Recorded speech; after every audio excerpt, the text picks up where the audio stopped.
At the United Nations, just the UN summary of the Paris Climate Agreement is 31 pages long, meaning there is a lot of information to digest. I asked Barabara Finamore for her take. She's Asia Director of the China Program at the Natural Resources Defense Council. Last December, over 190 countries representing 95% of global CO2 emissions agreed to this historic step. And today, 175 of those countries signed the agreement on the first day it was opened for signature. This is a record number of countries, so it shows political momentum, political will. The Paris Agreement sets forth some binding commitments, some binding obligations on every country that joins it. They have to pledge, make their climate commitments, and continue to review them and make them more make them stronger over time. It requires them to take domestic action to meet those commitments and to report their progress and their emissions. Now, if you look at what the countries have pledged so far, it's not enough to save the climate, but the Paris Agreement is a promising platform for accelerating that climate action over time.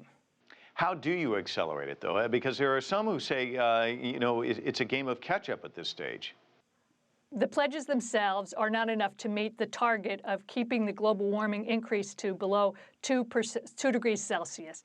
However, as I said before, the countries have to review their pledges every 5 years and to accelerate them to reflect their highest level of emissions. So as they get used to taking this climate action, see the benefits for their economy, for public health, for jobs, they will undoubtedly be stronger. But interestingly enough, China is responsible for, a quarter of the world's global CO2 emissions. And as a result of the drop in China's coal consumption, China's own CO2 emissions are stabilizing, as well as that of the global CO2 emissions. So that gives us hope that we can reach that 2 degrees Celsius target over time.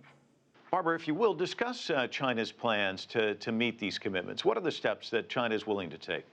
So China's signing of the Paris Agreement today represents its acknowledgement of the need for it to do its part in reducing global climate change. But it also is squarely within China's own interest because all the steps that it is taking, and it has a very integrated approach towards climate change. So what is China doing to meet its climate pledge? It's already been taking action to cut down its reliance on coal substantially and phase out heavy industry in favor of a cleaner, more service-oriented economy that is the key to its long-term sustainability.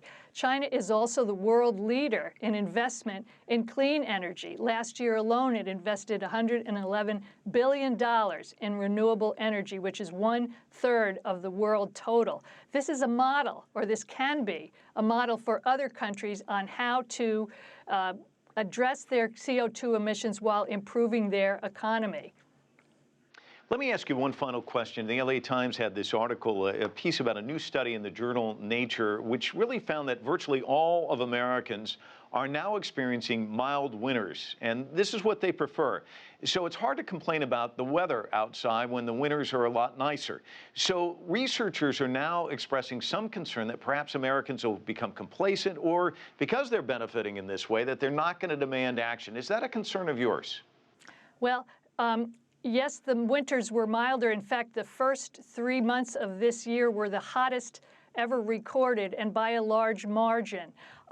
But let's not forget, it's not just global warming here. We're talking about devastating climate change, the severe weather experiences that so many cities and people in the United States have been experiences are in many cases linked to climate change, increased flooding, increased droughts, increased tornadoes, hurricanes, and storms.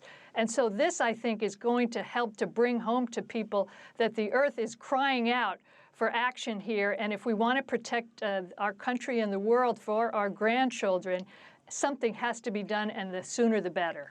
Barabara Finamore joining us from New York. Thank you so much. Thank you.